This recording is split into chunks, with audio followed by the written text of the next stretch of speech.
पिछला पढ़ के आया हो थोड़ा थोड़ा? थोड़ा थोड़ा क्या मतलब पूरा ही? करा ही नहीं था हमने लास्ट क्लास में कुछ भी। तेरी पहली क्लास है।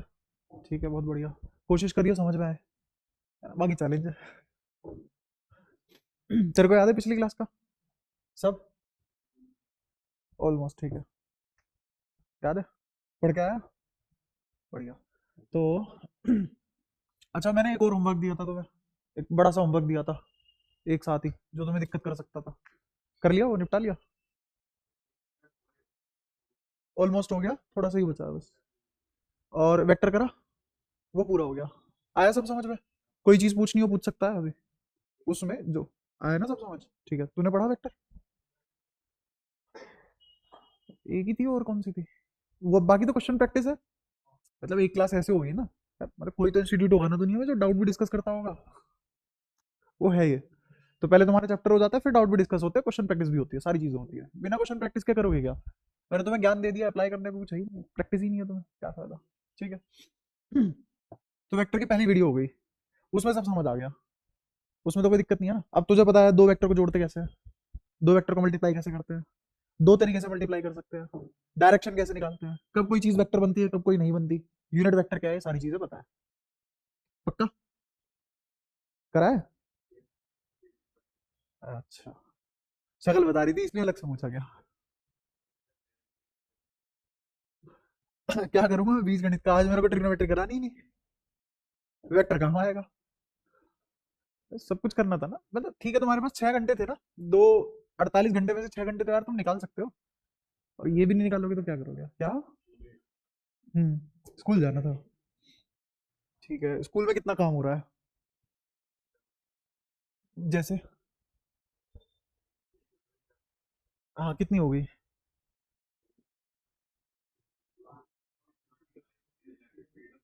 इलेक्ट्रिक फील्ड तक पहुंचे हैं। ठीक है। तो जितना अब तक पढ़ा है उतना समझ में आया? तुम तीनों नन्हे फूल से हो ना? तीनों ही नन्हे फूल से हो ना? ठीक है। और एनवीएम। ठीक है। चलो। तेरा कहाँ तक हो चुका है स्कूल में? या अच्छा हाँ, तेरे तो खुलेंगे अभी। ये अच्छे स्कूल। सीखो कुछ। तुम्हारा खोल के बैठ गए। ये थोड़े ना है कि एक पत्ता नहीं है उस स्कूल में हरियाली के नाम पे। और नाम रख रखा है नन्ना फूल, कहाँ खिलाओगे? ईंटों पे? खैर, यहाँ जाके मत बोल दे रहे स्कूल में ये सब कि हाँ ऐसे ऐसे हो रहा है। ताले लग जाते हैं वरना, केस वेस हो जाते हैं आजकल तो, वैसे ही मानहानि का बहुत कुछ चल रहा है। तो थोड़ी थोड़ी बातें पूछता हूँ मैं तुमसे, पता करने के लिए कि तुम कितने पानी में हो, कितना सच बोल रहे हो, कितना सच नहीं बोल रहे हो, है ना? अगर मैं तुमसे पूछूं कि मैंने एक्स आई कैप वाई जे कैप को डिवाइड कर दिया 3 से, तो अब जो क्वांटिटी आएगी वो वेक्टर होगी कि स्केलर होगी? पहले तो ये बताओ, ये वेक्टर है कि स्केलर है? ये वेक्टर है कि स्केलर है? अरे बहुत आसान सवाल पूछा है। सोच में पड़ गया, इतना आसान कैसे? अच्छा, और अगर मैं ये कर दूं तो ये वेक्टर आएगा कि स्केलर आएगा? और अगर मैं ये कर दूं तो भी? और अगर मैं ये कर दूं तो? डॉट प्रोडक्ट है, तो क्या आ जाएगा? स्केलर, शाबाश। और अगर मैं ये कर दूं तो? अच्छा, और अगर मैं ये कर दूं तो?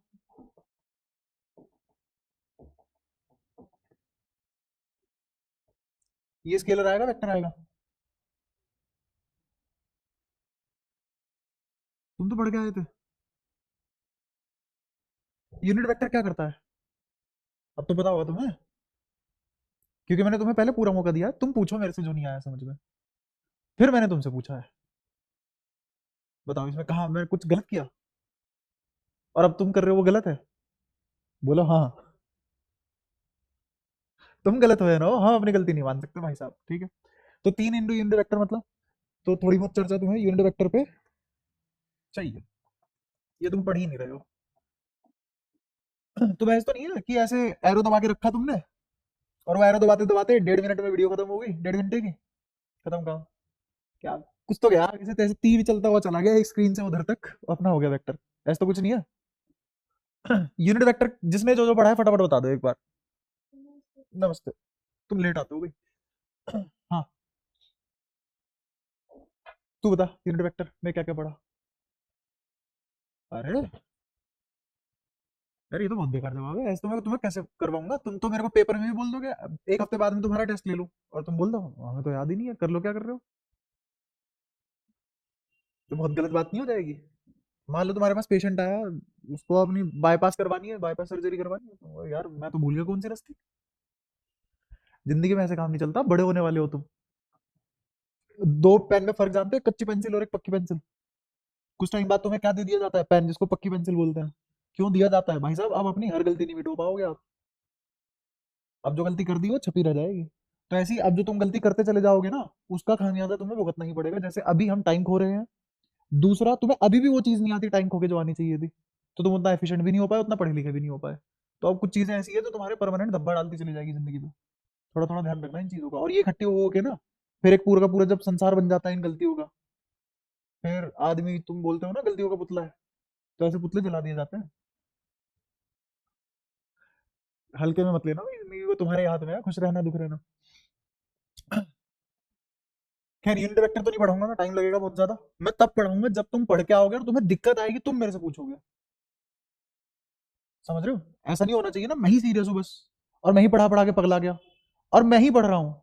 मतलब 12वें साल भी पढ़ाते हुए, जैसे हमारे 12 साल हो गए मेरे को, 12वें साल भी मैं खुद ही पढ़ के जा रहा हूँ घर, तुम बस बैठ के जा रहे हो। ऐसा नहीं होना चाहिए, सीरियसनेस दिखाओ थोड़ी सी, अगली बार तुम मेरे को खुद बताओगे आगे, पूछने की जरूरत ना पड़े। और अगर नहीं आएगा समझ में तो तुम मेरे से पूछोगे आगे। और आगे से झूठ बोलना बंद कर दो, मैं तुरंत वेरीफाई कर लूंगा, भरोसा करता नहीं हूं मैं, है ना। ठीक है, तो इसको देखेंगे बाद में, तुम्हारा होमवर्क है, फिर से करके लाओगे तुम। जब तक तुम ऐसा ना पढ़ लो कि तुम्हें याद रहे, तब तक करो। अगर आज तुम वेक्टर बढ़िया से करके आते हो, मैं तुम्हें क्लास लो पे ले जाके बढ़िया बढ़िया क्वेश्चन करा देता आज ही, और अगली क्लास में इलेक्ट्रिक फील्ड। तो अभी हम कहानी शुरू करते हैं। हमने पिछली बारी क्या क्या कर लिया था, पूरे पूरी की पूरी फिजिक्स का ओवरव्यू देख लिया था, और चार्ज पे बात कर ली थी, और हमने मोटी मोटी 3 कहानियां निकाली थी। पहली, ये तो बता दो कम से कम, अगर चार्ज रेस्ट में है तो क्या जनरेट होगा, इलेक्ट्रिक फील्ड। और अगर चार्ज कांस्टेंट वेलोसिटी से दौड़ रहा है तो क्या पैदा होगा, इलेक्ट्रिक फील्ड पैदा नहीं होगा, सिर्फ मैग्नेट, या दोनों। तू बहुत चुप चुप है, याद है? उसकी तो चल कच्ची मीठी, आज पहली क्लास है, तेरी कच्ची मीठी थी पिछली क्लास में, ज्यादा नहीं छेड़ा। अब ढूंढना शुरू कर दूंगा, जवाब देना पड़ेगा भाई। हाँ, कांस्टेंट वेलोसिटी तो इलेक्ट्रिक फील्ड भी और मैग्नेटिक फील्ड भी। अच्छा, और अगर ये कांस्टेंट वेलोसिटी के बजाय एक्सेलरेटेड मोशन हो जाए, अब मैं तुम्हें भेजी थी ना पढ़ा के, जो पीडीएफ भेजते हैं, एनोटेशन फाइल, ये जो पढ़ा रहा हूँ भेजा था ना, पढ़ के आए हो? यार यही 3 चीजें करी हमने 1 घंटे में। अगर मैं तुम्हें ये चीज बता रहा हूँ, सिर्फ ये चीज बता रहा हूँ 1 घंटे में, मात्र 1 घंटे में, और तब भी तुम याद करके मेरे को वापस नहीं कर पा रहे हो, तो सही मौका है, बदल लो, कहीं और पढ़ लो। क्योंकि यहाँ रहना तो देखो, मैं अपना नाम तो नहीं खराब होने दे सकता। एक बच्चा पढ़ाऊंगा उसके बढ़िया नंबर आएंगे, दो पढ़ाऊंगा दो के बढ़िया नंबर आएंगे, तीन पढ़ाऊंगा तीन के बढ़िया नंबर आएंगे। जिसके नहीं आएंगे कुछ टाइम, या तो मैं फारिग कर दूंगा या तुम खुद हट जाओगे। तो थोड़ा सीरियसली लो, हंसी मजाक ठीक है अपनी जगह, पर काम होना जरूरी है, चाहे हंसते खेलते करो, बिना काम के नहीं आना। ये 3 चीजें करी थी बस हमने लास्ट क्लास में, और ये 3 चीजें तुम यार दे नहीं पा रहे हो मेरे को, बहुत गलत बात है। खैर, आगे की कहानी शुरू करते हैं, आज और देख लेते हैं तुम कितने पानी में हो। आगे, कोई भी चीज पार्टिकल कब कहलाती है? अब हम बात कर रहे हैं पार्टिकल की। कोई भी चीज पार्टिकल तब कहलाती है जब उसके पास 3 फंडामेंटल प्रॉपर्टी हो।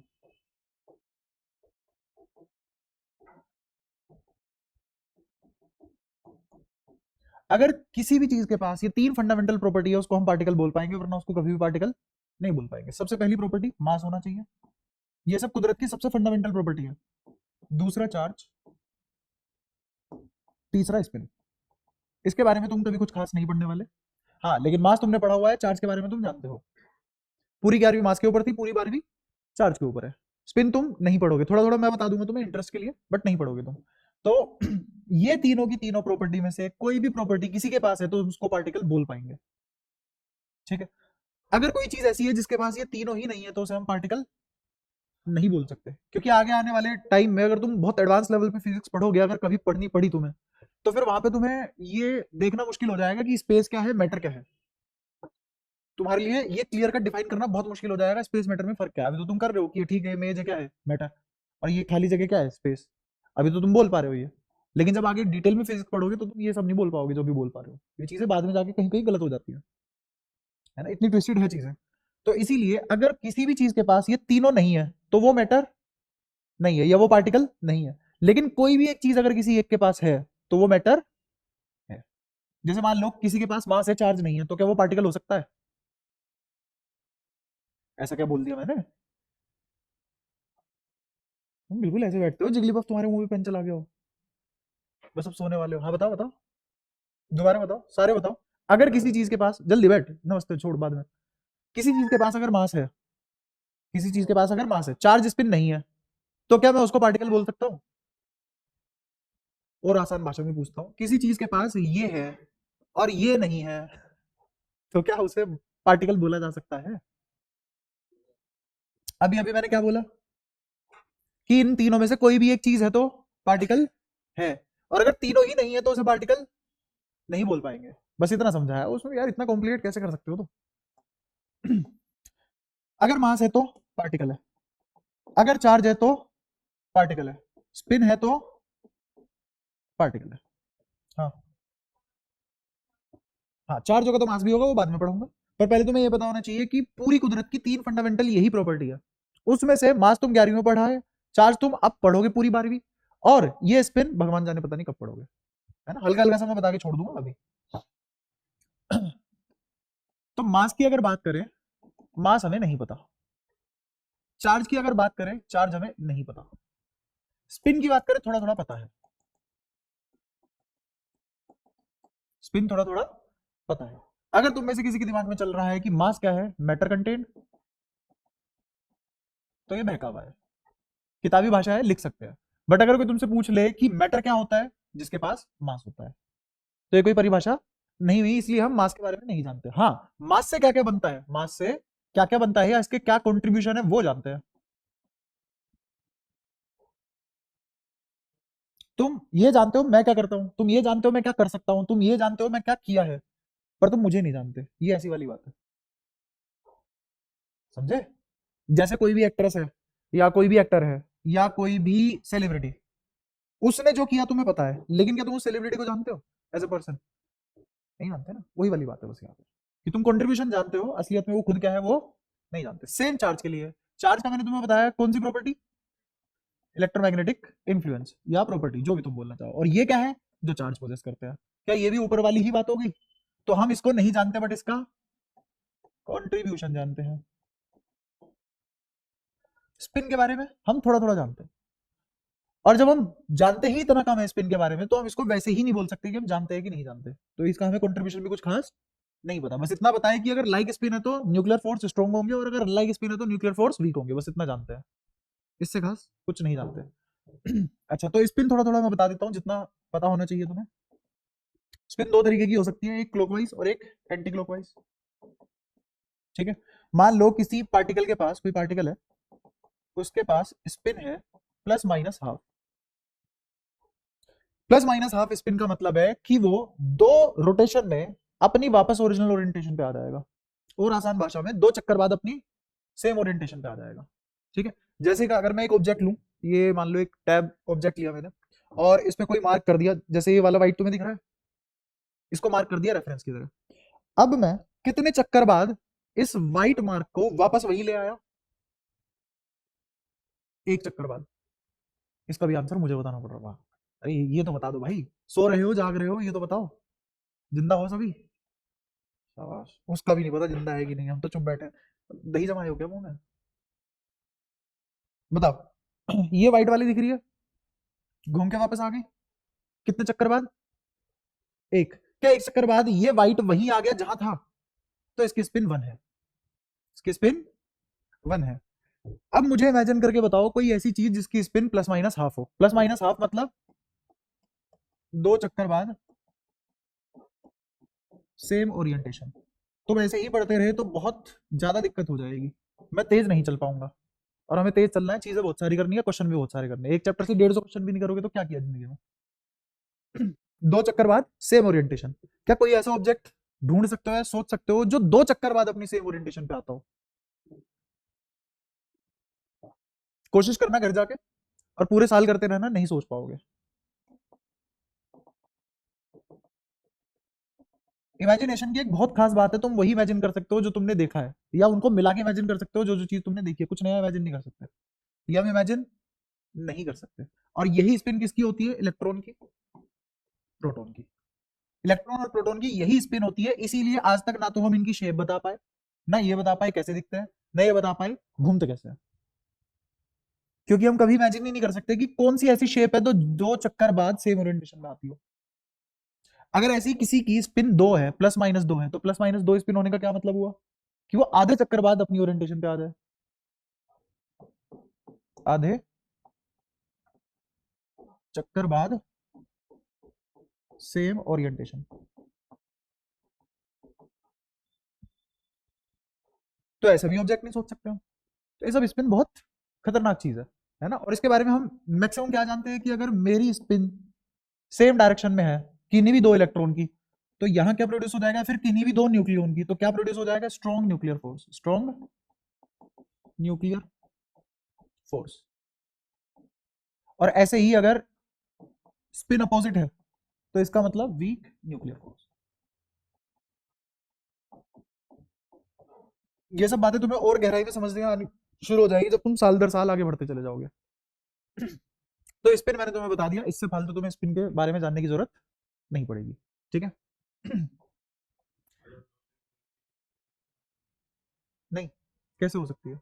कोई भी दो इलेक्ट्रॉन की सेम स्पिन नहीं होती। मैंने क्या बताया? मैंने बताया ये स्पिन को एक नंबर दिया गया, स्पिन को एक नंबर दिया गया, तो कौन किस स्टेट में है फिलहाल किसी मोमेंट में, वो कभी भी सेम, कोई भी दो इलेक्ट्रॉन कभी भी ऐसे नहीं आ सकते कि एक ऐसा ही टाइप इमेजिन करो मेरे इस वाले हाथ में, और ये व्हाइट मार्कर यहाँ है उसका, मैं इसको ऐसे रोटेट करूं, एक रोटेशन बाद व्हाइट मार्कर यहाँ आया, ऐसे ही ये इलेक्ट्रॉन था, इसको ऐसे रोटेट करके पूरा ऐसे घुमा के ले आया, तो ये वाली ओरिएंटेशन वापस यहीं आ गई। तो ये दोनों एक साथ हो ऐसे, ये कभी भी पॉसिबल नहीं है।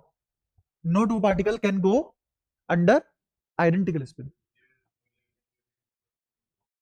हाँ, ये बिल्कुल वैसी वाली बात होगी कि दो बिलियनियर है और दोनों के पास एक एक बिलियन डॉलर है, लेकिन वो घर से कितना पैसा जेब में लेके निकले हैं वो कभी भी सेम नहीं हो सकता, डिफर करेगा। बिल्कुल वैसी वाली बात है, ठीक है। खैर जितना मैंने बता दिया इतना भी कोई नहीं पूछना कभी, ये तुम्हारी अंडरस्टैंडिंग के लिए है। तो अपने पास तीन फंडामेंटल प्रॉपर्टी थी, किसकी? नेचर की। किसकी बताई थी? नेचर की, कुदरत की। तीन ही फंडामेंटल प्रॉपर्टी है, कौन कौन सी है बताना? मास, चार्ज, बिल्कुल, और एक स्पिन। मास, ऐसे छोटे में लिख लो, मास, चार्ज, स्पिन। अब पूरी बारी में हमें चार्ज पढ़ना है, क्या है पूरी बारी में? सिर्फ और सिर्फ क्या पढ़ना है?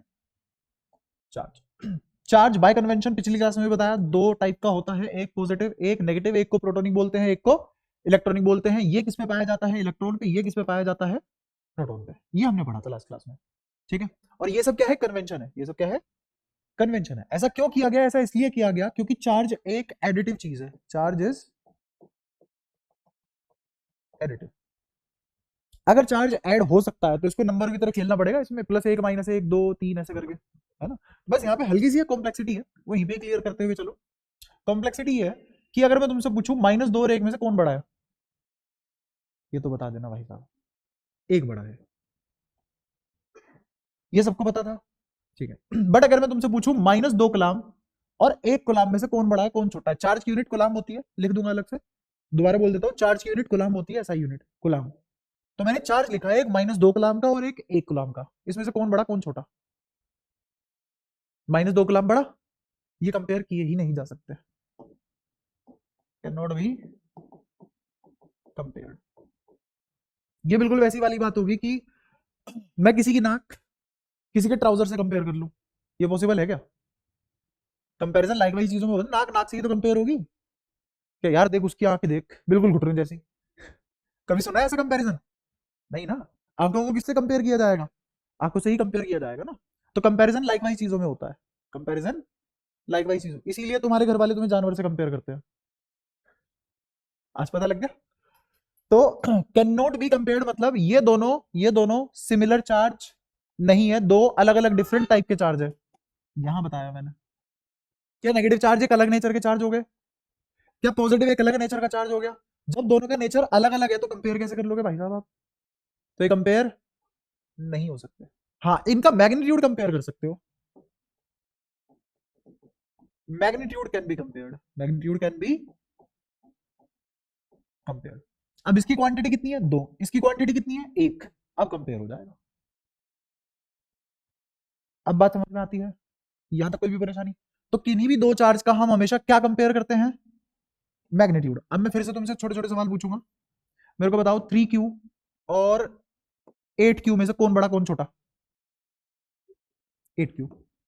अच्छा, ऐसे ही मैंने पूछा कि -4Q और -2Q में से कौन बड़ा कौन छोटा? -4Q और -2Q, -4Q बड़ा।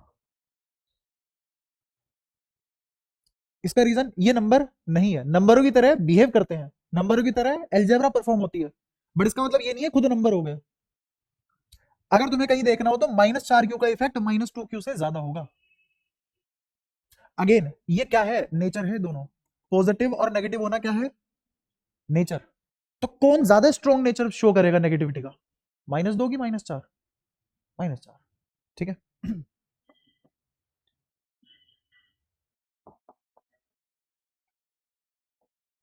बताओ कौन बड़ा कौन छोटा?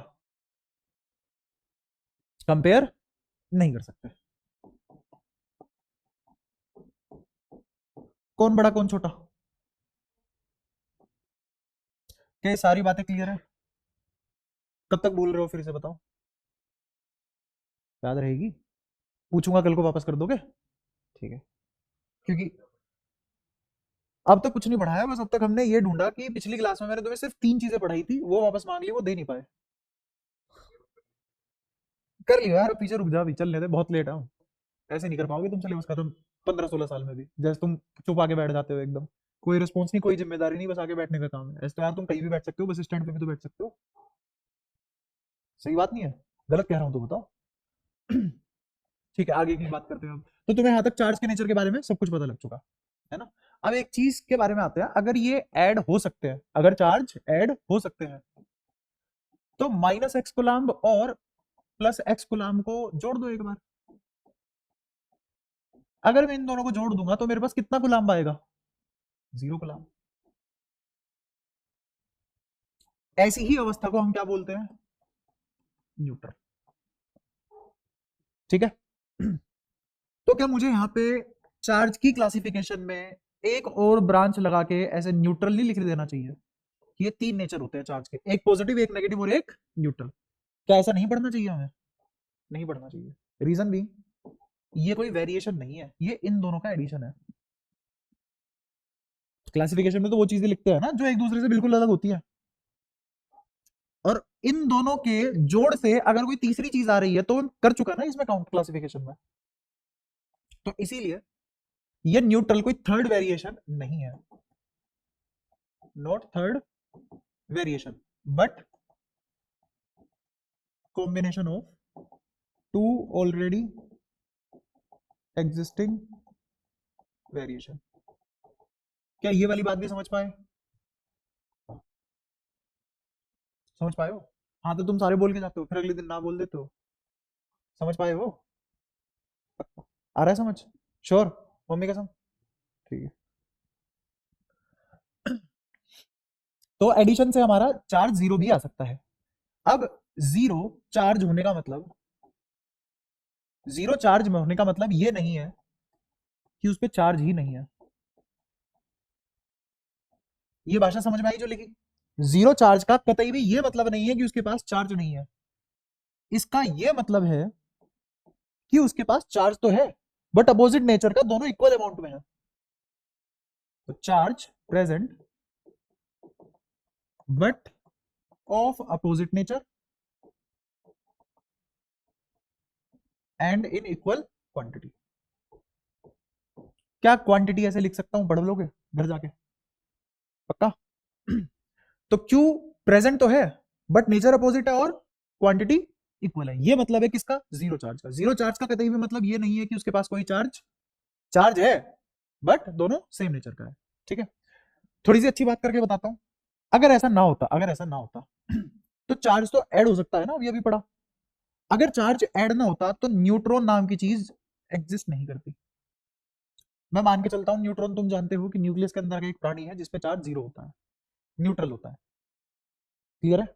तो ये न्यूट्रॉन तो एक पार्टिकल है ना, और इस पार्टिकल के पास चार्ज जीरो बोल रखा है हमने। इसका मतलब क्या, इस पे कोई भी चार्ज नहीं था? था। जितना प्लस था उतना ही माइनस था। ये बात क्लियर हुई?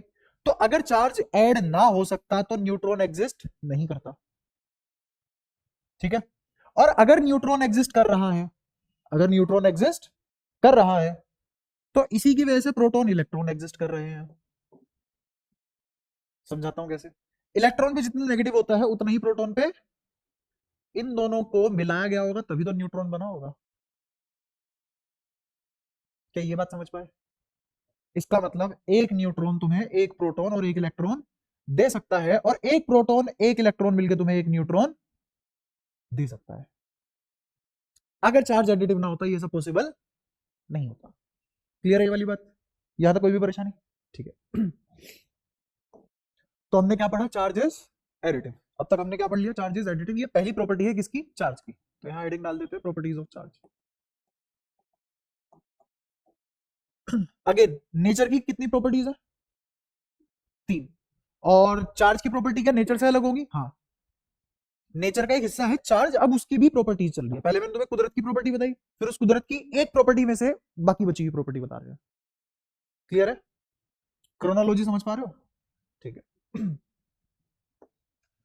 अगर चार्ज एडिटिव है तो और क्या हो सकता है, चार्ज और चार्ज हो सकता है, दूसरी बात कंजर्वेटिव। ये एक और प्रॉपर्टी है। इसका मतलब कभी भी अगर तुम चार्ज को गिनोगे, पूरे ब्रह्मांड में सारा चार्ज गिन लोगे, तो ब्रह्मांड जब पैदा हुआ था तब और जब खत्म होगा तब चार्ज में कोई बदलाव नहीं आएगा। चार्ज कैसी क्वांटिटी है, कंजर्वेटिव। ठीक है? तो जब यूनिवर्स बना होगा कितना चार्ज होगा, इनफाइनाइट। जब यूनिवर्स खत्म होगा तो चार्ज कितना होगा, इनफाइनाइट। अगर इसमें से मैं इनफाइनाइट और जोड़ दूं तो भी क्या आएगा, अगर मैं इसमें से इनफाइनाइट घटा दूं तो भी क्या आएगा?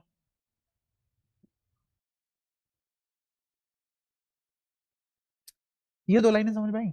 अगर ये दो लाइनें समझ में आती है तो तुम इन दो लाइनों को ऐसे बोल सकते हो, अनंत में अगर अनंत जोड़ दो तो क्या मिलता है, अनंत में से अगर अनंत घटा दो तो क्या मिलता है। और ये बातें किसके लिए बोली जाती हैं, ना घटा सकते ना बढ़ा सकते। अब मैं इस बात को ऐसे भी प्रूव कर सकता हूं कि इसको ऐसे भी तो बोल सकते हैं, कैंट बी इंक्रीज्ड और डिक्रीज, ना बढ़ा सकते ना घटा सकते। इसको ऐसे भी तो बोल सकते हैं, can not be created nor be destroyed. जैसे तुम्हें अच्छा लगेगा, neither be created nor be destroyed. ठीक है? क्या ऊपर वाली बात को नीचे वाली बात सब शब्दों का जाल है, ये भी बोल सकते हैं। तो जिस चीज को ना हम बना सकते हैं और जिस चीज को ना ही हम बर्बाद कर सकते हैं, तो हमारे हाथ में थी ही नहीं कभी और आएगी भी नहीं कभी। और ऐसी ही चीज को अगेन, ये सारी की सारी प्रॉपर्टी ऐसी, अगर तुम थोड़ा सा स्पिरिचुअलिज्म में जाओ तो ऐसी चीजों को तो भगवान बोल देते हैं जिसकी नाम हमें शेप पता है ना, जिसका नाम जानते हैं कौन है क्या है, उसके इफेक्ट पता है बस। ये जो सृष्टि ब्रह्मांड हवा चल रहा है ये सब इफेक्ट ही तो है, ये इफेक्ट पता है। हाँ, ओमनीपोटेंट हर जगह है। और तो ये सब बातें हमें उसके एज ए इफेक्ट और एज ए प्रॉपर्टी पता है, लेकिन असलियत में वो क्या है वो नहीं पता, और ना पता कर सकते हम। क्लियर कट है? तो ये किसके बारे में बात चल रही थी, चार्ज। चार्ज कैसा है, कंजर्वेटिव है। इसको मैं बहुत तरीके से बता सकता हूं तुम्हें, चार्ज कंजर्वेटिव कैसे है। जैसे मान लो, इसके बाद एक और प्रॉपर्टी पढ़ेंगे, उसके बाद थोड़ा सा अच्छे से बताऊंगा। अभी तो तुम ये थोड़ा सा ध्यान में रखो कि चार्ज कंजर्वेटिव है। ठीक है? तो चार्ज जितना पहले होगा उतना ही बाद में होगा, ना बनाया जा सकता ना खत्म किया जा सकता, बस एडजस्ट किया जा सकता है। एडजस्टमेंट समझते हो, सिर्फ एडजस्ट किया जा सकता है। ठीक है? जैसे अगर किसी इंसान कोई बीमारी लग गई दिल की, तो तुम उसके दिल के तार छेड़ के उसको ठीक कर सकते हो, जिनको नर्व्स बोलते हैं हम।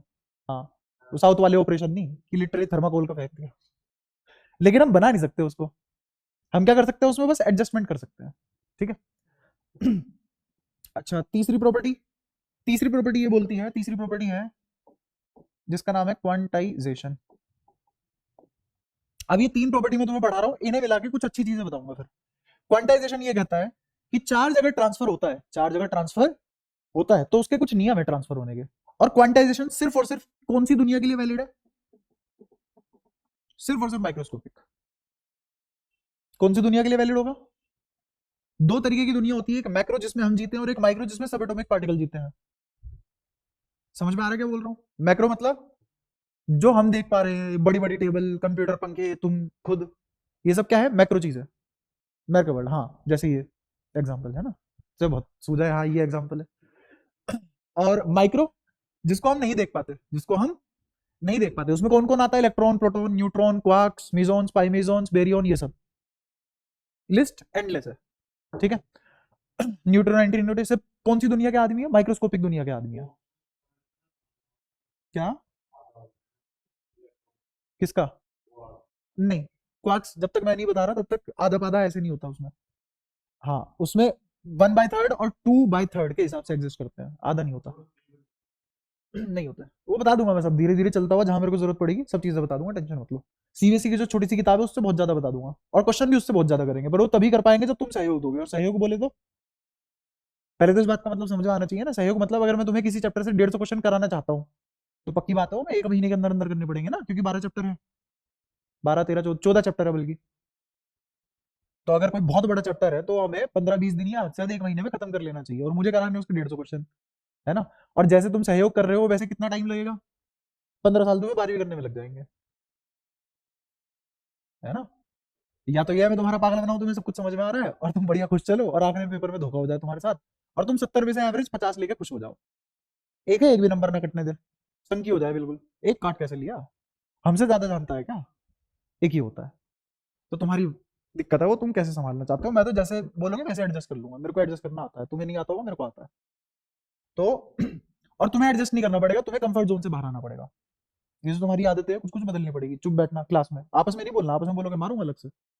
मेरे साथ, जैसे मेरे साथ बोलना, दूसरा जितना बोला उतना पढ़ के आना, और एफर्मेटिवली पढ़ के आना, ऐसे नहीं हवा में डाल दी बात, पढ़ लिया आता कुछ नहीं है, ऐसे नहीं। तो ये सब बातें नहीं चलेगी, ये आज बता रहा हूँ, अगली क्लास में थोड़ा बहुत बता दूंगा, उससे अगली क्लास में कुछ नहीं बताऊंगा, पढ़ाई की बातें करेंगे, मस्ती करेंगे बस। ये सब बातें नहीं बताऊंगा, और फिर धीरे धीरे मैं नक्की करना चालू कर दूंगा जो नहीं सुनेगा, ठीक है। क्योंकि इन सब बातों को करने में मजा नहीं आता, टाइम भी खराब होता है। तो क्वांटाइजेशन पे थे हम। क्वांटाइजेशन किसके लिए वैलिड है? सिर्फ और सिर्फ माइक्रोस्कोपिक बहुत छोटी दुनिया के लिए वैलिड है। हमारी दुनिया के लिए माइक्रोस्कोपिक वैलिड नहीं है। तो मैंने पढ़ाने से पहले मैंने ये बता दिया कहाँ वैलिड है कहाँ वैलिड नहीं है, तो मुंह फाड़ के कहीं भी नहीं लगा देनी ये चीज। लोग क्वांटाइजेशन इतना बढ़िया करके पढ़ते हैं, 1 घंटा लगा के हर जगह वही फेल आते हैं, हर जगह नहीं लगता है। तो क्वांटाइजेशन में क्या होता है? क्वांटाइजेशन में माइक्रोस्कोपिक दुनिया का एक रूल है, इंटीजर जानते हो जिनके टुकड़े नहीं हो सकते, पूरा का पूरा ऐसा होल होता है।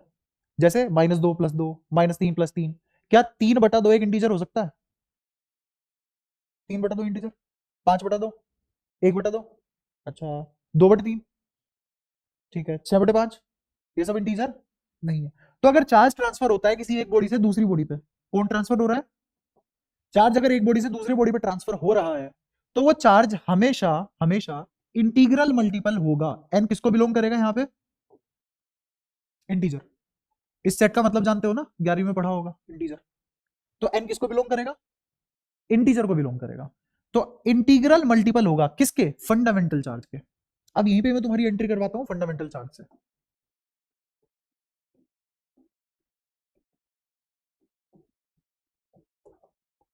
फंडामेंटल चार्ज का नाम है ई। ई ये मैथ्स वाला नहीं है, नेपियर कांस्टेंट नहीं है जिसकी वैल्यू 2.718 होती है, वो नहीं है ये अलग ई है। इस ई को नापा गया, और हमने जब नापा तो ये पाया गया 1.67 इंटू 10⁻⁻19 कुलाम। कुलाम क्या है? चार्ज की एसआई यूनिट, चार्ज की एसआई यूनिट, ठीक है। तो ई की वैल्यू इतनी नापी गई, और ई को बोला गया फंडामेंटल चार्ज। इसको तुम चार्ज का क्वांटा भी बोल सकते हो, चार्ज का क्वांटा भी बोला जा सकता है। चार्ज का क्वांटा, क्वांटा मतलब होता है सबसे छोटा पैकेट, सबसे छोटा पैकेट जो एग्जिस्ट कर सकता है उसकी दुनिया में, ठीक है। तो हमारी इस सब एटॉमिक दुनिया में या माइक्रोस्कोपिक दुनिया में सबसे छोटा पैकेट ऑफ चार्ज क्या हो सकता है? ये ई। इससे छोटा कोई भी पैकेट नहीं हो सकता। मेरे कहने का मतलब ये है कि 0.1 ई एग्जिस्ट नहीं कर सकता, क्योंकि वो ई से छोटा हो जाएगा। ऐसे ही E/2 भी एग्जिस्ट नहीं कर सकता, क्यों?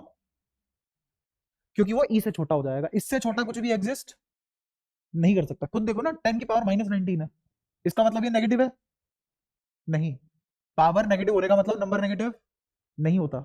एक्स की पावर -1 का मतलब ये नहीं है एक्स नेगेटिव, एक्स की पावर -1 का मतलब ये 1/x है।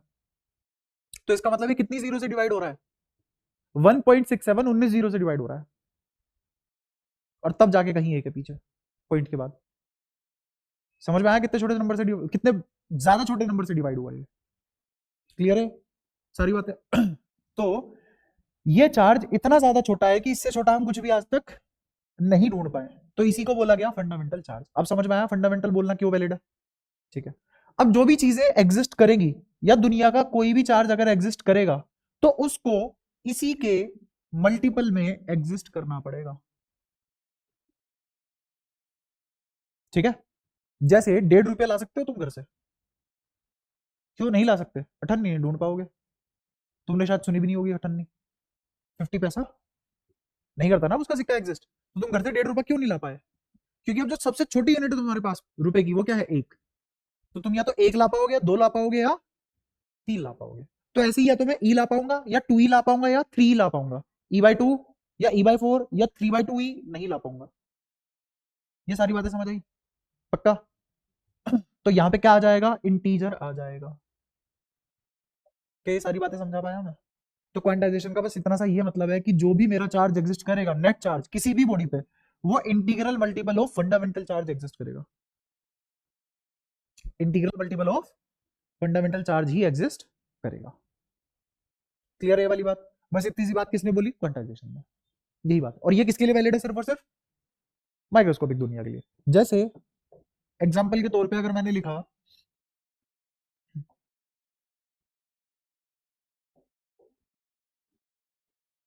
क्या ये चार्ज एग्जिस्ट करेगा? इतने कूलाम चार्ज एग्जिस्ट करेगा?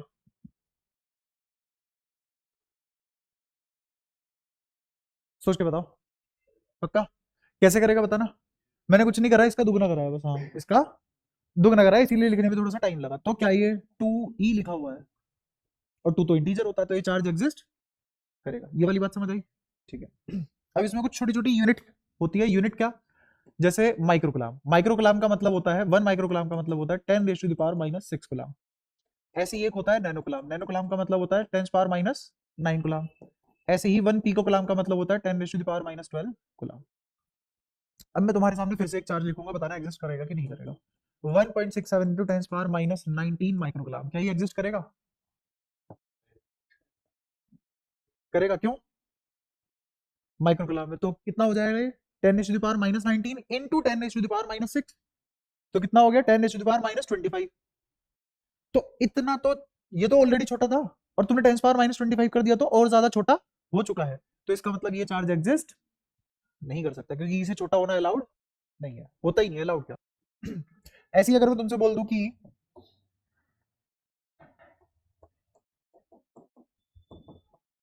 क्या ये एग्जिस्ट करेगा? क्या ये एग्जिस्ट करेगा?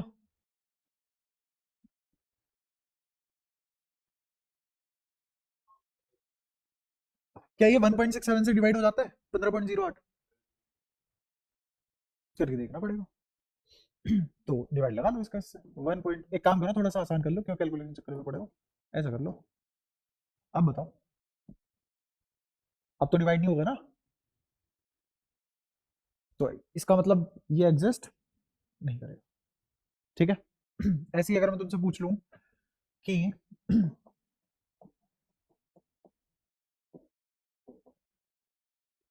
ये एग्जिस्ट करेगा? करेगा, क्यों नहीं करेगा? क्या दिक्कत है? बड़ा है, क्यों नहीं कर सकता? क्या बात कर दी भाई साहब।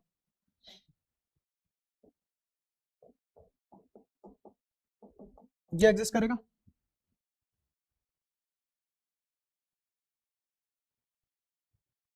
क्या ये इसका मल्टीपल है? किस किस का आंसर है चार्ज एग्जिस्ट करेगा कि नहीं? इतना टाइम मतलब बहुत छोटी सी चीज है। करेगा, करेगा। कैसे? 1.67 इंटू 3.2 तो नहीं होता? कैसे करेगा बता?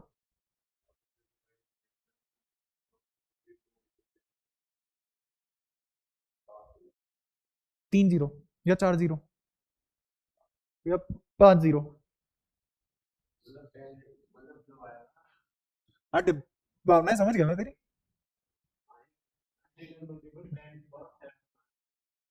देखते हैं अभी। और कोई करेगा एग्जिस्ट? आओ देखो तुम पता नहीं भाई साहब, तुम्हें कुछ भी कह लो तुम तो चुप ही बैठोगे। हाँ या ना, तुम्हें कुछ नहीं पता क्या बोलना है। देखो इधर, ये 3.2 है, तो मैं क्या इसको ऐसे लिख सकता हूँ 32 इंटू, ये पॉइंट हटा दिया, नीचे 10 आ गया, तो यहाँ पे 10⁻⁻9 आ गया। कोई दिक्कत? अच्छा क्या 1.67 का मल्टीपल हो सकता है 32? खुद सोचो ये इससे कितना बड़ा है। ये छोड़ो, कहाँ गया अपना फंडामेंटल, ये रहा। ये इससे कितना बड़ा है सोच के देखो, ये इससे कितना बड़ा है, लगभग 10 जीरो फालतू बड़ा है। तो मैं इसको ऐसे लिख सकता हूँ 32, 1 2 3 4 5 6 7 8 9 10 इंटू 10⁻⁻⁹। तो पक्की बात है इससे कहीं ना कहीं तो डिवाइड हो ही जाएगा इतना बड़ा नंबर। क्या ये सारी बातें क्लियर है? तो इसका मतलब मैं इसको इसके इंटीग्रल मल्टीपल में रिप्रेजेंट कर सकता हूँ। मैंने बस थोड़े से टेढ़े मेढ़े, थोड़े से ज्यादा कैलकुलेटेड इलस्ट्रेशन लिए तुम्हारी बुद्धि खोलने के लिए, है ना। तुम खुद नहीं खुल पा रहे हो, बुद्धि क्या खोलूंगा मैं अभी। तो अभी तुम ये बताओ, तुम्हें बस ये वाली स्टेटमेंट समझ में आनी चाहिए फिलहाल।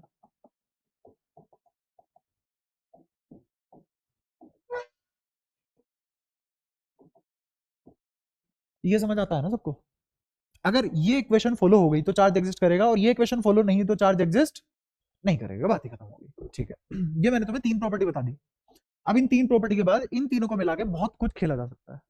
बहुत कुछ कैसे खेला जा सकता है, थोड़ी थोड़ी बात करनी शुरू करते हैं। और थोड़ी थोड़ी मैं इलेक्ट्रिक फील्ड की भी बात कर लूंगा। फॉर्मूले की बात नहीं करेंगे, हल्की सी बात कर लेंगे इलेक्ट्रिक फील्ड की, है ना। तो करते हैं कहानी शुरू। कैसे कैसे मिला के खेला जा सकता है इन तीनों से। अभी तक हमने बहुत कम चीजें पढ़ी हैं, और उससे भी कहां तक पहुंचा जा सकता है थोड़ा सा आइडिया लेना। सबसे पहले जैसे अभी मैंने कहा कि चार्ज दो तरीके का होता है, पहला पॉजिटिव, दूसरा नेगेटिव, है ना। एक और प्रॉपर्टी चार्ज की जो आखिरी बताना चाहता हूं, वो like charge repel, unlike charge attract. इसका रीजन भी दूंगा मैं अगले चैप्टर में, इसका रीजन देंगे अगले चैप्टर में। हाँ,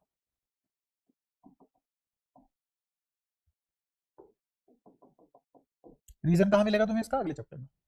ठीक है तो ये और याद कर लो कि लाइक चार्ज रिपेल करते हैं और अनलाइक चार्ज अट्रैक्ट करते हैं। ठीक है, चार्ज दो तरीके का है, पॉजिटिव और नेगेटिव। अगर एक माइनस क्यू है, एक प्लस क्यू है, तो ये कैसे होंगे, अट्रैक्टिव इन नेचर। अगर ये प्लस क्यू है, ये प्लस क्यू है, तो ये कैसे होंगे, रिपल्सिव इन नेचर। अगर ये माइनस क्यू है, ये माइनस क्यू है, तो रिपल्सिव इन नेचर, है ना। और ये कैसे होंगे, अट्रैक्टिव। ऐसे ही अगर तुम्हारे पास एक प्लस क्यू इधर रख दो, एक माइनस क्यू इधर रख दो, तो ये भी कैसे हो जाएंगे, अट्रैक्टिव इन नेचर। क्या सारी वेरिएशन क्लियर है? अब आते हैं मास पे। मास कितने टाइप का होता है, पॉजिटिव नेगेटिव सुना है मास कभी? नहीं, होता ही नहीं। तो हमने सिर्फ ये सुना है कि मास पॉजिटिव होता है, नेगेटिव मास हमने नहीं सुना। और ये बहुत खराब बात है। खराब कैसे, नेचर सिमेट्रिक है। बड़े बड़े साइंटिस्ट, मैं नहीं कह रहा, मेरी बात नहीं है, बहुत बड़े बड़े साइंटिस्ट ने एग्री किया है और बोल के मरे हैं कि नेचर सिमेट्रिक है। नेचर सिमेट्रिक है, नेचर जिस तरीके से सोचता है उसी को भगवान बोला जाता है। और तुम नहीं समझ पाते इसलिए कुछ भी उल्ट सुलट मान लेते हो।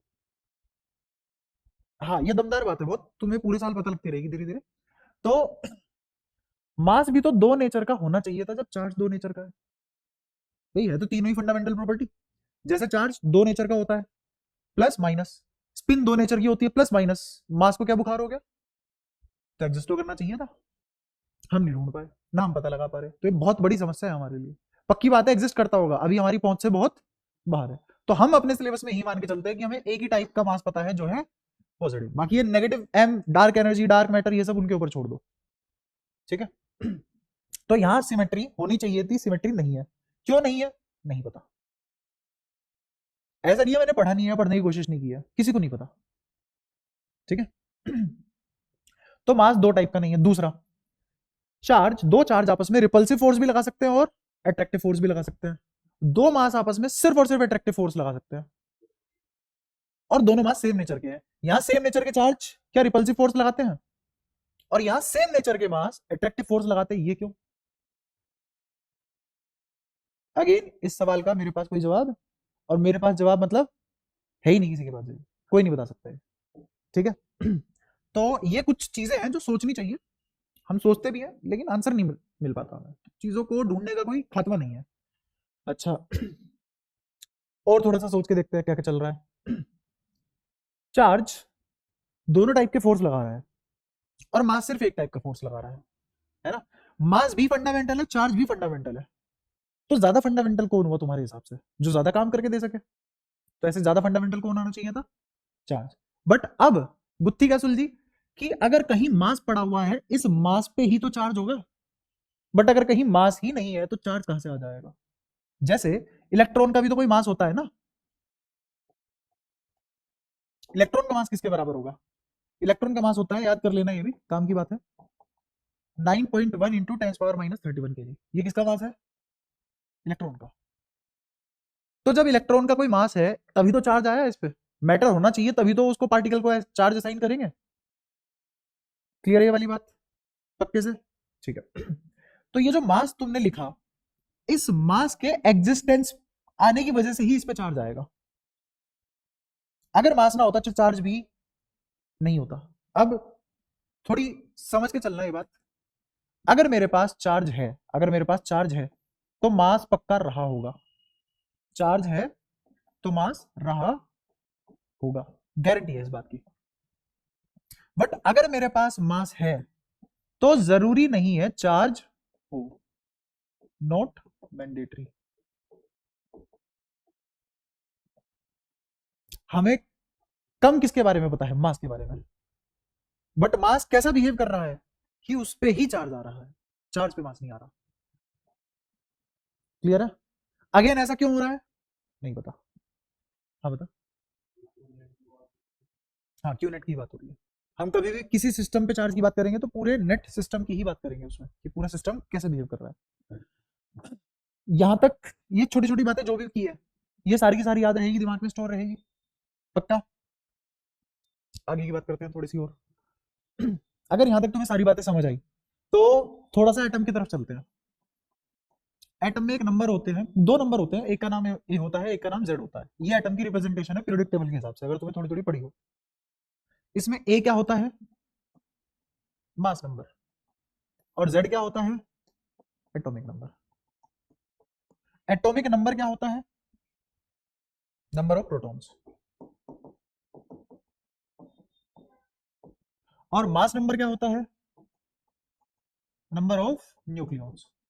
और न्यूक्लियॉन्स कौन होते हैं? जो न्यूक्लियस के अंदर रहते हैं, जो अरे जो न्यूक्लियस के अंदर रहते हैं। जो आदमी न्यूक्लियस के अंदर मिल जाएगा, कौन कौन मिलता है न्यूक्लियस के अंदर? न्यूट्रॉन। और उन सबको गिन लो तो क्या आ जाएगा तुम्हारा? Mass number. और सिर्फ प्रोटॉन गिन लो तो क्या आ जाएगा तुम्हारा? Atomic number. अब मेरे को ये बताओ, ये जो मेरे एटम के नाम होते हैं या एलिमेंट के नाम होते हैं, एलिमेंट के नाम नंबर ऑफ इलेक्ट्रॉन पे डिपेंड करते हैं, नंबर ऑफ प्रोटॉन पे? एलिमेंट्स नेम किसके ऊपर डिपेंड करता है? Depends on number of proton only. जैसे इसका बहुत बढ़िया एग्जांपल मैं दे सकता हूं। बताओ, आयरन का एटम, आयरन का तो ज्यादा बड़ा हो जाएगा, सोडियम का लेते हैं। सोडियम के एटम में कितने इलेक्ट्रॉन होते हैं और कितने प्रोटॉन होते हैं? ठीक है। इलेक्ट्रॉन पे कितना चार्ज होता है? ई माइनस का। और प्रोटॉन पे कितना चार्ज होता है? ई प्लस का। इस ई को जानते हो सभी? 1.6 इंटू 10⁻−19 कुलाम। ये वही वाला ई है। तो अगर इलेक्ट्रॉन पे चार्ज गिनना है तो इलेक्ट्रॉन पे चार्ज कितना आता है? माइनस ई। और प्रोटॉन पे चार्ज कितना आता है? प्लस ई। इसके पास 11 इलेक्ट्रॉन है, 11 प्रोटॉन है। तो मेरे को क्यू नेट बता दोगे इस एटम पे? क्या आ जाएगा? -11 ई प्लस 11 ई, जीरो। तो क्या एटम न्यूट्रल होता है? इससे हमने एक बहुत इंपॉर्टेंट कंक्लूजन क्या निकाला? एटम इज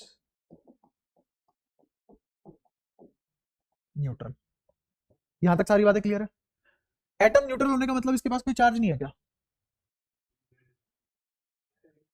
हाँ, जितना पॉजिटिव उतना चार्ज है, बट जितना पॉजिटिव उतना नेगेटिव।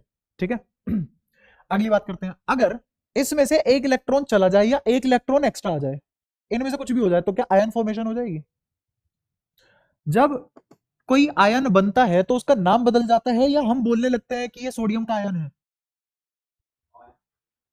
सोडियम का आयन बोलने लग जाते हैं ना। क्या सोडियम का नाम बदल के क्लोरीन और पोटेशियम ये सब तो नहीं हो गया ना? क्लियर है वाली बात? ठीक है, ना इसका नाम ऑक्सीजन हुआ ना कार्बन हुआ, इसका नाम वही रहा, चेंज क्या हुआ था? Number of electron. तो इसका मतलब नंबर ऑफ इलेक्ट्रॉन अगर चेंज होते हैं, ये सिंबल चेंज का है, किसका है? चेंज का, ट्रायंगल नहीं है, चेंज का सिंबल है। नंबर ऑफ इलेक्ट्रॉन अगर चेंज होते हैं तो आयन फॉर्मेशन होती है, एलिमेंट का नाम नहीं बदलता। बातें बहुत सारी है करने को, हर बात में लिख नहीं सकता, कुछ बातें तुम्हें दिमाग में स्टोर करनी पड़ेगी, थोड़े तो बड़े हो जाओगे ना, कभी तो बनना पड़ेगा ना बड़ा। आज से बनना शुरू कर दो, है ना? तुम 10 बार पूछ लोगे, मैं 10 बार बताऊंगा, लेकिन जब मैं पूछूंगा तुम्हें वापस बतानी है, तो ध्यान से सुनना। नंबर ऑफ इलेक्ट्रॉन अगर बदलते हैं तो क्या फॉर्मेशन होती है? आयन फॉर्मेशन होती है। लेकिन अगर मैंने इसके नंबर ऑफ प्रोटॉन ही बदल दिए तो एटम का ही नाम बदल जाएगा। तो किसका नाम बदल जाएगा? एटम का। नंबर ऑफ प्रोटॉन अगर तुम चेंज कर दोगे तो एटम ही बदल जाएगा, लेकिन नंबर ऑफ इलेक्ट्रॉन बदलने से एटम नहीं बदलता, एटम आयन बन जाता है बस। क्या सारी बातें क्लियर है? पक्का? इसीलिए भगवान ने कुछ ऐसा किया है, नेचर ने कुछ ऐसा किया कि इलेक्ट्रॉन तो इधर उधर हो सकते हैं, प्रोटॉन नहीं हो सकता। अगर प्रोटॉन इलेक्ट्रॉन जितनी आसानी से इधर उधर हो जाते तो पीरियोडिक का तो कोई वजूद ही नहीं रहता। आज तुम देख रहे हो ऑक्सीजन, अरे कल तो नाइट्रोजन था, आज ऑक्सीजन बन गया। तो इतना इजी नहीं है ना? ये तो बिल्कुल ऐसी वाली बात हो जाती है, यार मुझे लोहे की जरूरत है, 4 ऑक्सीजन ले आओ, लोहा बना देंगे। किया, नंबर ऑफ प्रोटॉन एक ही जगह एक ही न्यूक्लियस में इकट्ठे कर लिए, तो जब नंबर ऑफ प्रोटॉन लोहे जितने हो गए ऑक्सीजन मिला मिला के बन गया लोहा, बाकी को फेंक दिया। क्या रह जाता? कुछ कुछ नहीं रह जाता, सब बर्बाद हो जाता। तो इसीलिए नंबर ऑफ प्रोटॉन नहीं से रख सकते। कौन सा रख सकता है एटम टू एटम? तो electron are free to move but not proton. Electron are free to move, not proton. Proton free to move नहीं है, इलेक्ट्रॉन फ्री टू मूव है।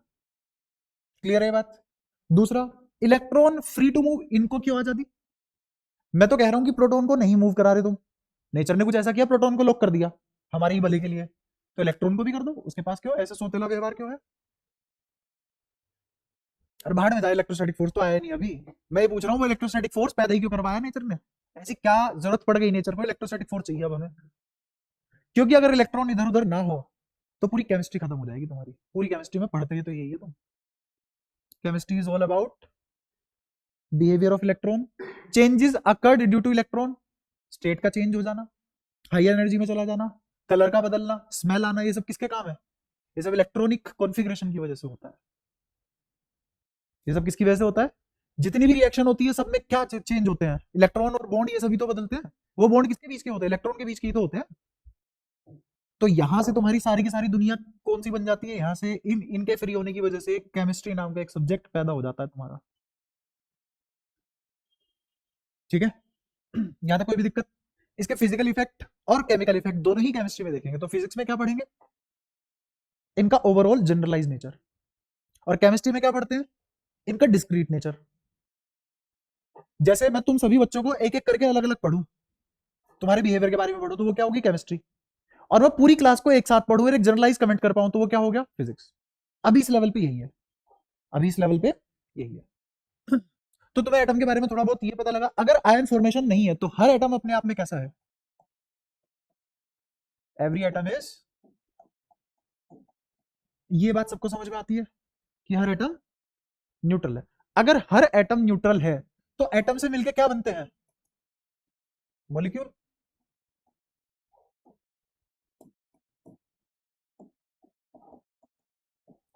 तो एटम खुद न्यूट्रल है, दो न्यूट्रल चीजों से मिलके एक तीसरी चीज बना दी, तो वो भी कैसी होगी? ये भी सबको समझ में आता है, मॉलिक्यूल भी कैसा है? न्यूट्रल। अच्छा, मॉलिक्यूल से क्या बन गया मिल मिलके? मॉलिक्यूल खुद अपने आप में न्यूट्रल था, और ऐसे बहुत सारे न्यूट्रल मॉलिक्यूल बनाए तो कंपाउंड जो बनेगा वो भी कैसा होगा? ऐसे ही कंपाउंड जब मिल जाते हैं तो क्या बनता है? और बहुत सारे न्यूट्रल कंपाउंड मिले हैं तो मैटर भी कैसा आएगा? इसीलिए दुनिया में जो भी तुम अपने आसपास देखते हो, तुमने कभी बिजली वाला आदमी नहीं देखा, कोई ऐसा आदमी नहीं देखा यूं कर रहा है और थोर बन जा रहा है। रीजन क्या है? हर चीज न्यूट्रल है अपने आप में, पूरा मैटर न्यूट्रल है। और इसीलिए पढ़ना मुश्किल है, इसीलिए इसके इफेक्ट देखना मुश्किल है। और शुक्र है इसके इफेक्ट नहीं देख पाते हम, ऐसे देख पाते हर जगह भाई साहब बढ़िया तबाही हो रही होती, मस्त एकदम। वो तुम्हें अभी पता लग जाएगा क्या किस चीज की बात कर रहे हैं, थोड़ा सा जब मैथ्स में घुसेंगे इसकी तब तुम थोड़ा सा अच्छा आइडिया लगा पाओगे। तो अभी तक हमने क्या देखा, पूरा का पूरा मैटर अपने आप में कैसा होता है, न्यूट्रल। अच्छा अब एक और चीज पे ध्यान देते हैं, चार्ज के हम इफेक्ट पढ़ते हैं। चार्ज का इफेक्ट क्या होता है, चार्ज एक फोर्स जनरेट करता है, जैसे मास एक फोर्स जनरेट करता है, चार्ज भी एक ऐसे मास कौन सा फोर्स जनरेट करता है,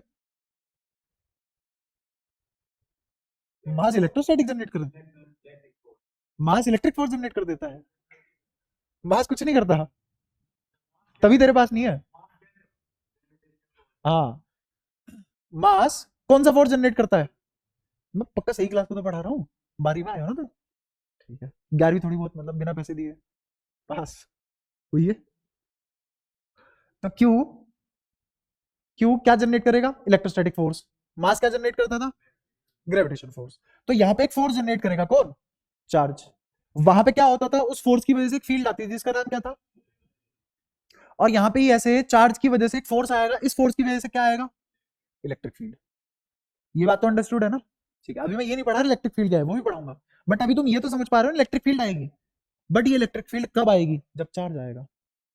अगर मैं मास हटा दूं क्या वहां पे ग्रेविटेशनल फील्ड आएगी, बिना मास के ग्रेविटेशनल फील्ड आ सकती है, बिना चार्ज के, बिना चार्ज के इलेक्ट्रिक फील्ड आ सकती है। इस मैटर के पास क्या इलेक्ट्रिक फील्ड होगी,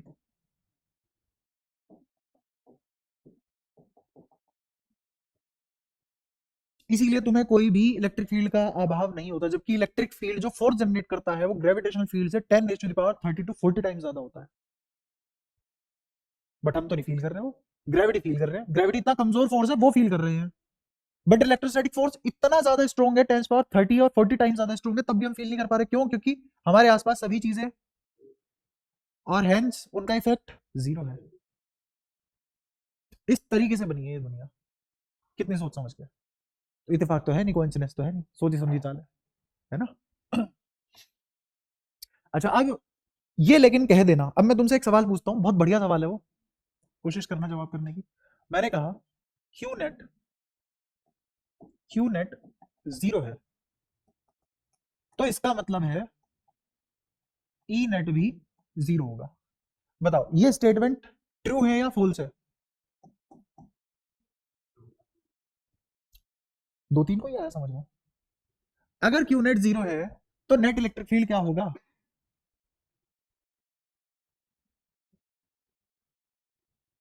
जीरो। तो बोल दोगे तो क्या चला जाएगा भाई, वो भी तो बेचारे बोल ही रहे हैं, तुम अगली क्लास तक सब भूल जाओगे अगर नहीं बोल के पढ़ोगे।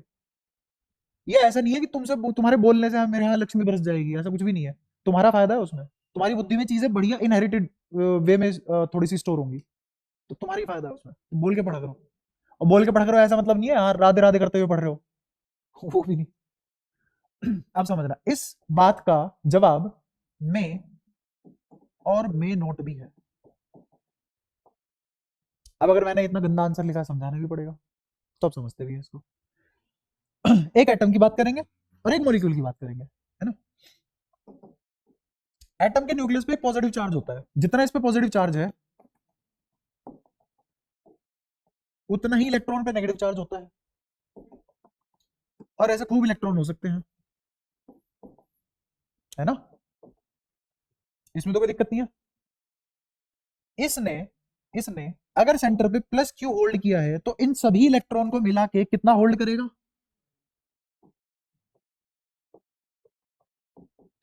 और दोनों जुड़ के क्या बन जाएंगे, न्यूट्रल। अब मैं चाहता हूं इस एटम की वजह से इस पॉइंट पे इलेक्ट्रिक फील्ड निकालना, इस एटम की वजह से इस पॉइंट पे इलेक्ट्रिक फील्ड निकालना। अब एक चीज समझाऊंगा, net effective positive centre, net effective negative centre coincide कर रहे हैं यहाँ, net effective positive centre, net effective negative centre coincide कर रहे हैं। मतलब क्या मेरा पॉजिटिव एक जगह यहाँ किसी सेंटर पे पड़ा हुआ है, इन सभी नेगेटिव चार्ज का इफेक्ट भी इस सेंटर पे सेम रहेगा, नेट इफेक्ट सेंटर पे सेम रहेगा, कोई दिक्कत, क्योंकि एटम में डिस्ट्रीब्यूटेड है, यूनिफॉर्मली डिस्ट्रीब्यूटेड है, ये सब इलेक्ट्रॉन कैसे डिस्ट्रीब्यूटेड है, यूनिफॉर्मली डिस्ट्रीब्यूटेड है। तो एटम में इलेक्ट्रॉन कैसे डिस्ट्रीब्यूटेड है, डिस्ट्रीब्यूटेड यूनिफॉर्मली, ठीक है।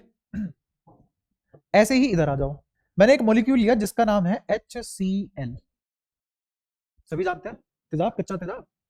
अगर कंसंट्रेटेड हो तो कच्चा तेजाब, और अगर डाइल्यूटेड हो तो कमजोर तेजाब, है ना। HCl ऐसे एग्जिस्ट करता है आयनिक फॉर्म में, आयनिक बॉन्ड बनाता है ना। अच्छा, हाइड्रोजन अकेला घूम रहा था, क्लोरीन अकेला घूम रहा था, ऐसा क्या हुआ दोनों मिल गए? इसका तो बाद में करेंगे जवाब, पहले इस पे आओ तुम। मैं इस पूरे एटम की वजह से, क्योंकि चार्ज यूनिफॉर्मली डिस्ट्रीब्यूटेड है, कौन? इलेक्ट्रॉन। तो इस पॉजिटिव की वजह से और इस नेगेटिव की वजह से जो भी इलेक्ट्रिक फील्ड का इस पॉइंट पे कंट्रीब्यूशन आएगा वो जीरो होगा, किसकी वजह से? एटम की वजह से।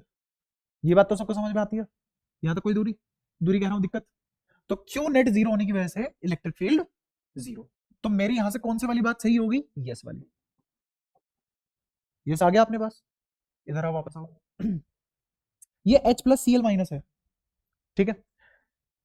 असलियत में तो ये ऐसे एग्जिस्ट कर रहा होगा ना, थोड़ा सा हटके दूर, बीच में बॉन्ड बनता है तुम्हारा, है ना। क्या यहाँ पे पॉजिटिव और नेगेटिव यूनिफॉर्मली डिस्ट्रीब्यूटेड है? इस पूरे मॉलिक्यूल पे क्या पॉजिटिव और नेगेटिव यूनिफॉर्मली डिस्ट्रीब्यूटेड है? ना। इस पॉइंट के हिसाब से अगर देखो तो पॉजिटिव थोड़ा ज्यादा पास में है और नेगेटिव थोड़ा दूर है, समझ पा रहे हो?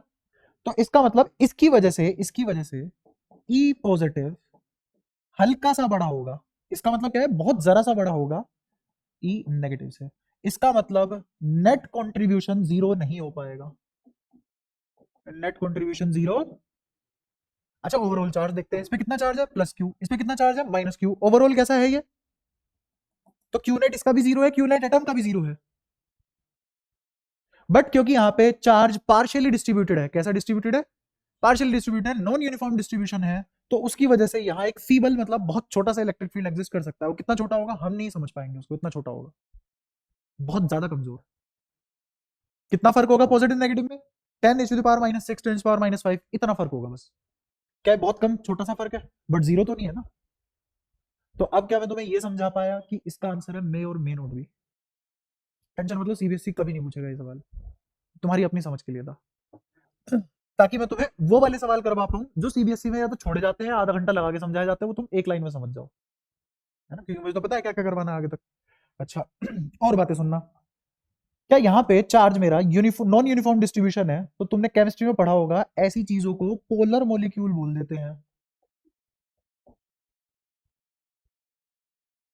पोलर मतलब इसके पोल्स फॉर्म हो चुके हैं, एक पॉजिटिव पोल और एक पोल मतलब एंड, पोल मतलब एंड, एंड मतलब खत्म वाला एंड नहीं, किनारे वाला एंड। अब इसके दो किनारे हैं, एक पॉजिटिव और एक नेगेटिव किनारा। तो ऐसे दो किनारों को क्या बोलना चाहिए? पोल की डायपोल? एक किनारा है, दो किनारे, दो किनारे, तो इसी को बोलते हैं डायपोल।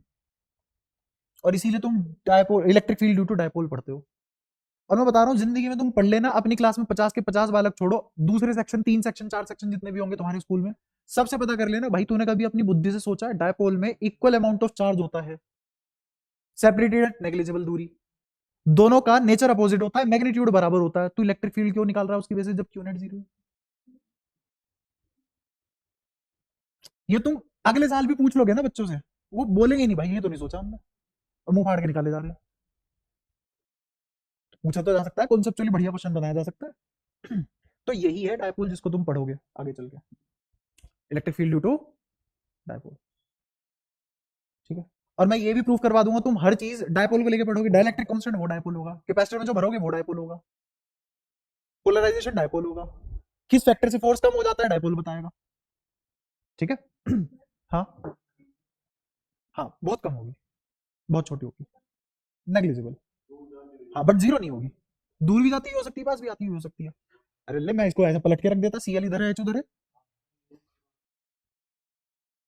तो ऐसे मत रटो चीजों को कि एचसीएल ऐसे ही लिखा जाएगा धरती पे, वो पलट के भी तो लिखा जा सकता है। यहां तक सारी बातें क्लियर है? पक्का? डायपोल की वजह से नेट चार्ज जीरो होने के बाद भी इलेक्ट्रिक फील्ड जीरो नहीं होता, बट एक एटम की वजह से इलेक्ट्रिक फील्ड जीरो होता है। ये सारी बातें क्लियर है? यहां तक कोई भी डाउट किसी भी प्रकार का? ठीक है। इतना फोकस तुम्हारा वहां गया है, यहां तो नहीं आया पूरे 1 घंटे में। डिस्टर्बेंस में मजा तो आता है ना। अच्छा तो अगर ये सारी बातें तुम्हें समझ में आई तो यहां से ये वाला सवाल जैसे ही तुम ये वाली लाइन पढ़ोगे तो तुम समझ जाओगे कि किस चीज की बात हो रही है। तो ये यस भी हो सकता है और नो भी हो सकता है, depending on the situation. Dipole ले रहे हो तो ना, और अगर एक सिंगल एटम ले रहे हो तो। अच्छा यहां तक मैं तुम्हें कुछ कुछ बातें बता दी है, और मैंने तुम्हें ये भी सिखा दिया कि क्यू नेट जीरो होने का मतलब सदैव ये नहीं होता इलेक्ट्रिक फील्ड जीरो। और अभी तक मैं तुम्हें इलेक्ट्रिक फील्ड पढ़ाया भी नहीं क्या है, बट मैं तुम्हें ये बता रहा हूँ कब जीरो हो सकता है कब जीरो नहीं हो सकता। अच्छा अब एक फोर्स नाम की भी चीज होती है। अगर इलेक्ट्रिक फील्ड नहीं है फोर्स भी नहीं है, और अगर इलेक्ट्रिक फील्ड है तो फोर्स भी है। असलियत में इलेक्ट्रिक फील्ड की वजह से ही फोर्स आता है, बट हम उल्टा पढ़ते हैं, पहले फोर्स पढ़ते हैं और फिर इलेक्ट्रिक फील्ड, क्योंकि ऐसा समझने में आसान पड़ता है हमें। कहानी उल्टी है बिल्कुल, समझने के हिसाब से तुम इस तरीके से पढ़ते हो, लेकिन अगर तुम्हें समझ अच्छी है तो पहले क्या पढ़ना चाहिए हमें, इलेक्ट्रिक फील्ड। बट कोई नहीं, मैं भी तुम्हें फोर्स ही पहले पढ़ूंगा, टेंशन मतलब, मैं जानता हूँ कितनी समझ है। तो इलेक्ट्रिक फील्ड से पहले हमें फोर्स की बात करनी चाहिए, है ना। तो मैं हल्का सा लिख देता हूँ, पढ़ाऊंगा मैं इसे अलग से। फोर्स होता है के, कोई कांस्टेंट है ये भी छोड़ो। फोर्स होता है 9 into 10⁹9 product of two charges into square of separation between them, square of separation between them. अब मैं तुम्हारी एक और चीज पे थोड़ा सा ध्यान डलवाना चाहता हूँ, वो चीज है, पहले तो ये फोर्स का फॉर्मूला देख लो। ये क्या है, प्रोडक्ट ऑफ दो चार्ज, ये क्या है, सेपरेशन बिटवीन टू चार्ज का स्क्वायर। ठीक है, इन दोनों को सोल्व करेंगे कोई तो नंबर आ जाएगा। वो नंबर किससे मल्टीप्लाई होगा, इस भयंकर नंबर से। देख पा रहे हो। अब मैं तुमसे एक बात करता हूं, वो बात ये थी कि हमने कहा कि ये मैटर न्यूट्रल है और ये कोइंसिडेंट नहीं है। कोइंसिडेंस क्यों नहीं है, समझना इस बात को। इसको सोल्व करके कुछ भी आया, तुमने इससे मल्टीप्लाई करी, क्या नंबर बहुत बड़ा आने वाला है। लेकिन ये नंबर तो बड़ा तब आएगा ना जब चार्ज एग्जिस्ट करेंगे, चार्ज अलग अलग होंगे। क्योंकि अगर क्यू नेट जीरो है तो नेग्लिजिबल या फिर जीरो आता है इलेक्ट्रिक फील्ड या force. Electric field zero, force भी तो जीरो रहा होगा ना। तो क्यू नेट जीरो होने की वजह से फोर्स भी क्या रहता है, जीरो। लेकिन हमारे यहाँ सारा का सारा मैटर कैसा पड़ा हुआ है, न्यूट्रल। तो उसकी वजह से फोर्स या तो क्लोज टू जीरो या जीरो ही आएगा, इसीलिए हम इफेक्ट फील नहीं कर पाते। अब ध्यान से सुनना, ये नंबर कितना बड़ा है, 10⁹9, और इंटू में क्या है 9। क्या मैं अप्रोक्सीमेटली लिख सकता हूं कि ये नंबर 10⁻10 जितना बड़ा है। इसका मतलब पता है क्या है, अगर मैं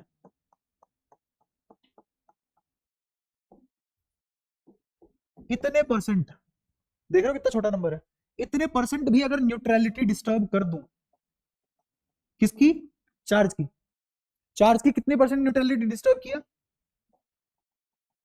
कि पढ़ भी नहीं पा रहे उतना छोटा नंबर, है ना। मेरे इस हाथ पे बहुत सारे चार्ज होंगे, इस हाथ पे भी बहुत सारे चार्ज होंगे, हर चार्ज की न्यूट्रलिटी इतने परसेंट डिस्टर्ब कर दी, तो मैं जो अपने दो हाथों के बीच में फोर्स प्रोड्यूस कर सकता हूं पूरी अर्थ उठा सकता है। इसलिए शुक्र बनाओ, कोई ये नहीं बोल रहा कि बिजली में तुम्हें चुनता हूं और धरती खत्म हो जा रही है। इसीलिए ये सब न्यूट्रल है, क्योंकि बनाने वाले को पता था इंसान में कितनी बुद्धि है। ब्रेकअप हुआ और दुनिया खत्म, दोबारा बनाएगा फिर किसी और का ब्रेकअप, फिर दुनिया खत्म। गुस्सा आता है ना लोगों को, है ना। मैं तो बहुत छोटी चीज बोली है, कोई नहीं जीता पार्टी में, 6 बार दुनिया खत्म। तो इसीलिए क्या तुम्हें थोड़ा थोड़ा लॉजिक पता लगा कि किसमें कितना ही तो दिमाग रहा होगा कि उसने इस तरीके से दुनिया सजाई। ये तो एक, अभी तुम ब्रांच पढ़ रहे हो साइंस की, बहुत छोटी सी। साइंस तो कोई पढ़ ही नहीं पाया पूरी, तो सोचो कितनी इमेंस कॉम्प्लेक्सिटी के हिसाब से सारी चीजें बनी है, कोइंसिडेंट नहीं है ना। तो ऐसे ऐसी चीज जो ये सब कर रही है, 5 रुपए में नहीं पढ़ सकती, एग्जाम से एक दिन पहले नहीं पढ़ा सकते तुम उस चीज को। उसकी अकल हमारी अकल का कोई मुकाबला नहीं है, ठीक है। तो ये सब कोइंसिडेंट नहीं है, बहुत बड़ा फोर्स आता है, इतना बड़ा फोर्स आता है कि सब तहस नहस हो सकता है। और चार्ज बनाने की जरूरत नहीं है, क्या हम चार्ज बना सकते हैं, क्या खत्म कर सकते हैं, क्या हमारे पास चार्ज ऑलरेडी है, बस एडजस्ट करना है। अगर इतना भी एडजस्ट कर पाए तो क्या हो सकता है, सोच के देखो। और यही बात प्रैक्टिकलिटी भी एग्जिस्ट करती है। कोई भी किसी भी चीज में, कोई भी ऐसा नहीं होता टैलेंट नाम की कोई चीज तुम्हें अगर लगता हो, कोई टैलेंट नाम की चीज नहीं होती दुनिया में। हाँ कुछ नहीं होता टैलेंट वैलेंट, मैं बताता हूँ होता क्या है। सबके पास हर चीज पहले से ही होती है, उसको बस निखारने की जरूरत है। तुम किसी को कुछ सिखा नहीं सकते, मैं भी तुम्हें कुछ सिखा नहीं रहा हूँ, तुम जो चीजें एक्सपीरियंस करते हो इस फॉर्म में तुम्हें बता रहा हूं, सिखा नहीं रहा हूं, बता रहा हूं, कन्वे कर रहा हूं अपनी बात। ठीक है। ऐसे अगर तुम कोई किसी को कुछ सिखा सकता, तो कोई पैरालिसिस है किसी इंसान को, व्हील चेयर पे पड़ा हुआ है, दौड़ना सिखा दो उसे, कर दो मोटिवेट दौड़ने के लिए, दौड़ पाएगा वो? जो चीज उसके अंदर है ही नहीं, मिसिंग है, तो तुम पैदा ही नहीं कर सकते उसके अंदर वो शक्ति जिससे वो दौड़ सकता है, तो वो दौड़ ही नहीं सकता, कुछ भी कर लो चाहे। तो ऐसा नहीं है अगर तुम कभी टॉपर बने तो मैंने बना दिया, वो तुम खुद की वजह से बनोगे, क्योंकि तुम में सब में है तो वही चीज ऑलरेडी है। उसको बस क्या करने की जरूरत है, पुश करने की जरूरत है, निखारने की जरूरत है, वो निखारने का काम मेरा है बस। इसीलिए मुझे ये दिक्कत होती है कि जब तुम पढ़ के नहीं आते, क्यों, मुझे पता है तुम पढ़ सकते थे, फिर नहीं पढ़ के आए हो तो दिक्कत होगी ना। मान लो तुम पढ़ ही नहीं सकते थे, तो मेरे को दुख किस बात का होता, तुम पढ़ के नहीं आए? नहीं भाई, पढ़ ही नहीं सकता था, दुख ही नहीं है कोई। अब समझ आया गुस्सा किस चीज का आता है, कि तुम कर सकते थे, नहीं किया, तुम्हारे पास मतलब ऑलरेडी वो चीज थी तुम्हारे अंदर। तो इन चीजों का ध्यान रखो, और अपनी मेहनत थोड़ी इस तरीके से बरकरार रखो कि ये पूरा करके लाके दे दो मेरे को। अगर ये तुम पूरा करके लाके दे दोगे, अपने आप निखरे पड़े।